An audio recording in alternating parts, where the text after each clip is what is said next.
प्रभादेवी पुलाच्या पाडकामास विलंब. पाडकामास अद्याप पोलिसांकडून परवानगी नाहीये आणि फेब्रुवारीमध्ये मागितली होती ही परवानगी. MMRDAला अद्याप परवानगीची प्रतीक्षा आहे.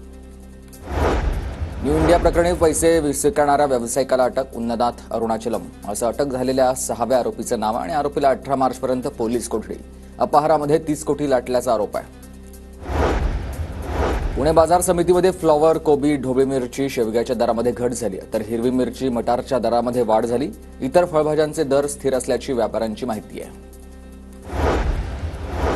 पुण्यामध्ये 9वी ते 12वीच्या शिक्षकांसाठी आजपासून यशदामध्ये कार्यशाळा. महाराष्ट्र राज्य माध्यमिक आणि उच्च माध्यमिक शिक्षण मंडळ तसंच NCERT या ठिकाणी 17 ते 21 मार्च दरम्यान कार्यशाळेचे आयोजन.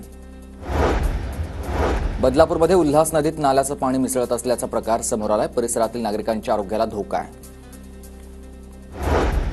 मुंबई गोवा महामार्गावर ट्रेलरचा भीषण अपघात झालाय. वाळूत घाटामधील तीव्र उतारावरचा हा अपघात आणि सध्या पर्यायी रस्त्यावरून वाहतूक सुरू करण्यात आली आहे.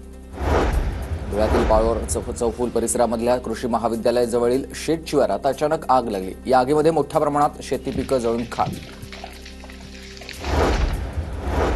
भारतीय नौदलामधील निवृत्त गुलदार युद्धनौका सिंधुदुर्ग जिल्ह्यामध्ये दाखल झाली. पर्यटन वाढवण्यासाठी ही युद्धनौका विजयदुर्ग बंदरात आणण्यात आली. या युद्धनौकेचं संग्रहालय आणि कृत्रिम रीफमध्ये रूपांतर करण्यात येणार आहे. बिबट्याकडून कचऱ्याच्या ढिगामध्ये अन्नाचा शोध घेतानाचा व्हिडिओ सोशल मीडियात व्हायरल. व्हिडिओची सोशल मीडियावर चर्चा.